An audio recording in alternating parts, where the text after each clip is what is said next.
open it up for some questions real quick, and then we're going to reverse, and there will be more question time, but we're going to reverse engineer some real campaigns on native advertising. But first I want to do so let's do some questions. Okay, so Greg, cool, you get my list of ultimate bullet points. What's the question? Who's asking the question? We're gonna make sure they're mic. Who is a mic? Cool. Yeah, So stand up. So you outlined a three-tiered bidding strategy. Would you do all those three tiers simultaneously? And why are you doing RON? If you already have a blacklist, then you would only do RON plus blacklist. And then if you have 200 people on a whitelist and 200 sites on a blacklist, then you've got thousands of sites in between. Are you doing all that stuff just to try to find more whitelist sites, or? Yeah. Yeah. So the question was, why are you doing these different types of, why are you doing these different sorts of advertising at the same time? And then he answered his own question. He said, "Is it because are you also doing the broad advertising to find more sites that you can whitelist?" And the answer was yes, because if I have a campaign that's working profitably, even if it's just on whitelisted sites, I'm always looking for new sites to advertise on. My goal is always growth. If you're not growing, you're dying. So I'm always looking for more sites to add to my quote-unquote whitelist, or more ways to advertise. So do you need a separate whitelist and blacklist for each ad network? Yeah, and some yes. And some ad networks don't allow you to, use a whitelist, or some ad networks don't allow you to use a blacklist, but, many allow both. And many you just have to talk to your ad network rep to get access. I mean, when looking into it, you hear things like you can lose a lot of money doing RON. Yeah, you can. Yeah. And sometimes you can even ask the ad network rep themselves and say, hey, do you have a blacklist of like possibly fraudulent sites, or do you have a whitelist of just sites that are known to work on these categories? And if they like you, they generally have a lot of that information on their side. And even if they don't, they can easily look at another advertiser in their network and just pull a report and be like, oh, these sites work for that advertiser. They don't need to tell you that.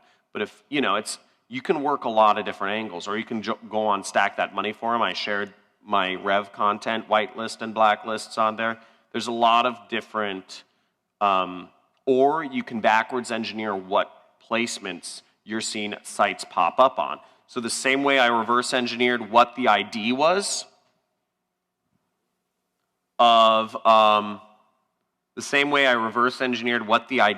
right here, you can actually go use spy tools and say, oh, I'm seeing Instant Checkmate, an affiliate offer, I'm seeing it advertised on these 10 websites. I'm going to just advertise on these 10 websites. They're Alexa top 1,000 websites, so I know these sites get millions of visitors a day. You're like, okay, well, I can get at least tens of thousands of clicks from these 10 websites, so I know that's good enough for testing. And so you can even build a whitelist manually if you have more time than money. So there's lots of ways to go about it. You answered my question about do the networks allow you to enable... Stand up, dude. My question was, do these networks allow you to add whitelists, blacklists? You said some do. Some of them, yeah. Each one is different. Yeah. That was it. Cool. Well. Do you blacklist widgets on a global? And by the way, I guess I already answered your question. So you can get my ultimate list of bullet points. Like lots of them are pretty funny. So, yeah. Do you create a blanket list for like all countries, or do you create blacklists for a specific country like the U.S. or Germany, or because it seems like if you run diet and all over the world. So do you have many blacklists per country? Great question. So the question was, yeah, oh, well, you heard. So my whole thinking about things is I actually try to keep things as simple as possible because I believe if things aren't simple, they don't get used. I believe a great, you can make things really complicated. I could have a different whitelist and blacklist for every single vertical, for every single niche. But what I stated before is the biggest problem with the native ad networks is not the biggest problem. The 80-20 is actually click fraud. The biggest problem that I've seen is actually just completely fraudulent clicks.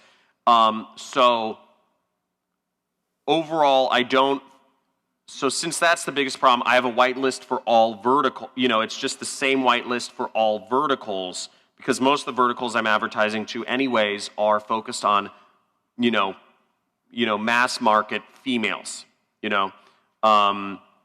Now the other side of the equation is for different countries.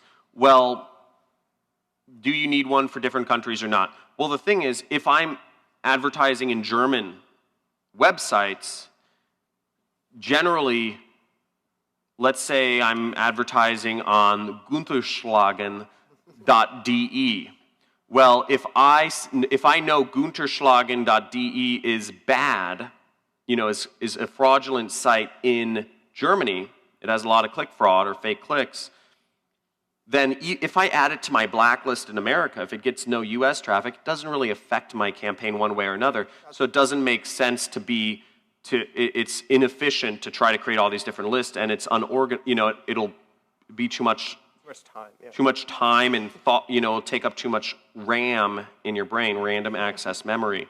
Now, let's look at it for the case scenario for whitelists. Well, if Gunterschlagen.de works in Germany, but if you whitelist it for an American offer and you set the targeting to America, well, it's not going to affect that advertising campaign either way. So it doesn't, it's kind of a non-consequential thing. It's not like one site that works in Germany is going to be fraudulent in America. That's the scenario you're trying to remove, and that's never happened. It's fine, yeah. What metrics do you look at to decide if a site is mostly fraudulent? I know you mentioned you look at the landing page CTR. That's a huge indicator. I think I heard Melan Daras said the same thing. He looks at landing page CTR. If it's 1%, it's probably fake. Yes. Or too high, 100% CTR, it's fake. Yes. So a couple different metrics you can use. One is landing page CTR. If people are clicking on your site or clicking through to the, they're not going to, but generally if people are clicking on the ad and then 0% are clicking over to the offer, the site's fraudulent very quickly. Let's say you get 50 clicks. And 50 clicks times 20 cents is, $10. Or, you could probably even do it with less money. Is that correct math? Yes. Okay. So then you can know within $10 whether a site works or doesn't work. You don't need, generally I say spend multiple times the CPA. Generally the CPAs I'm working with are like $30 to $40. So you don't need to spend $100 to figure out if a site's bad. You can spend $10. Now another way you could do it is if you're looking at the data and, so all the CTRs here are bad. Obviously, you can look at the conversion rate. If the conversion rate is really bad, that's another bad thing. Let me see what else. Another good metric, I would suggest you guys put Google Analytics on your site, time on site. Time on site before they click through. So if somebody goes to your landing page and so I'm going to bring up the next presentation just so, but if somebody goes to your landing page and they're only on the site for 2 seconds before they click through to the, yeah, because what lots of people are doing nowadays to make sure people don't identify their website, they say, oh, I'm creating fraudulent websites with fraudulent clicks to get a taboola to pay me a lot of money. Well, what would you do if you're smart? Well, it's really easy to write a robot that says, okay, well, use a random number between 15 to 25% and click on the person's links or fill out a form. It's very easy to have a robot do that. It's not rocket science at all. The technology was here 20 years ago to do that. So they'll click on your ads like 20% of the time, and you'll be like, wow, so my landing page CTR is good, but nobody's buying. Then you have to spend a lot more money, right? And they'll figure, well, at least I got, instead of just getting $10 out of this guy, the website owner thinks, okay, I got $100 out of this guy, yeah. But the way to combat that is if you have Google Analytics on your site, you can see how fast they click through. And generally, robots click through your sites within a second. So you can, and what a lot of so there's a lot of fraud, but you can figure out if the behavior is of fraudulent clicks or not. So it's very simple. What's up, Carlos? Dude, how's Israel? This is my buddy Carlos. We work together, and massive affiliate. Dude, you got to talk tomorrow. Something. I don't know if you're going to hang with Irene. Dude, that's awesome. Thanks for coming by, man. He just came back from Israel. He was hanging out there doing some crazy business stuff, so we'll talk later about that. Okay, so any more questions before I go into reverse engineering some real affiliate campaigns? Okay, 2 more questions, then we're going in. This guy spoke. Sorry, I saw your hand first, but what's going on? Let me see what I write down here. Do you know which native ad platforms allow you to target by vertical? I think some are just kind of they don't give you any shot of knowing what vertical you're advertising in. Is that correct? Lots of them do. I mean, content ad doesn't allow anything.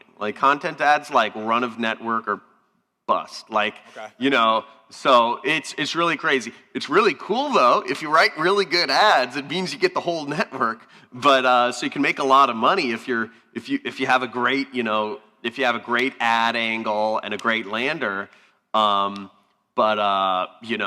Yeah. So content ads different, but and some of the other smaller ones are different. But lots of the big ones allow you to advertise by category. Second question is.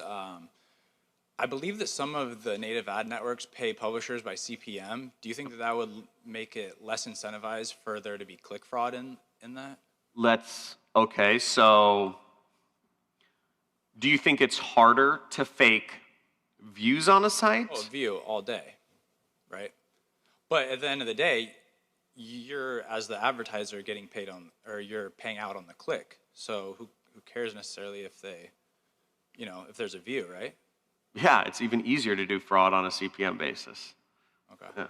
Because it's even easier to fake views than it is to fake clicks. It's not that much. I mean, it's easy to fake click because there's no, yeah. Okay. Very easy. Got it. Fair.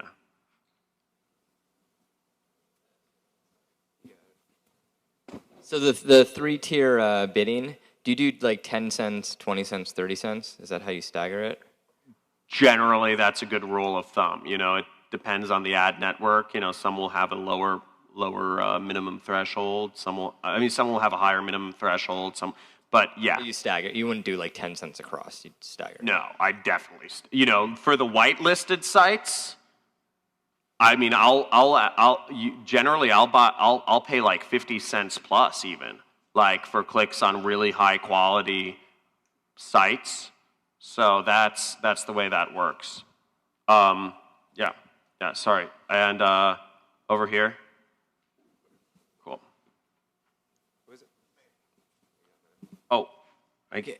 I got a quick little question. When you're running a certain offer, so let's say Skin, for example, and you've got an ad and it's working and it's working amongst multiple sites and multiple networks, sure. How long can that usually last? I mean, that one specific ad. I mean, are you still running ads that have been out there for like, years that have still been hitting, or do you got to like cycle through a lot or change a lot of stuff, I guess? I'd say months, but you have to. It depends on how hard you hit it. Generally, like when we hit something really hard, I'd say within like 4 to 6 weeks, if we just keep advertising on the stuff, like we have to change up our angle, like until we've just busted through.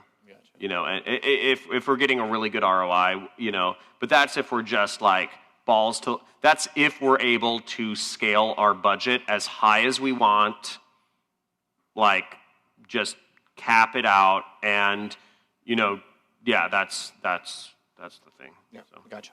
You usually have to change up angles. Cool.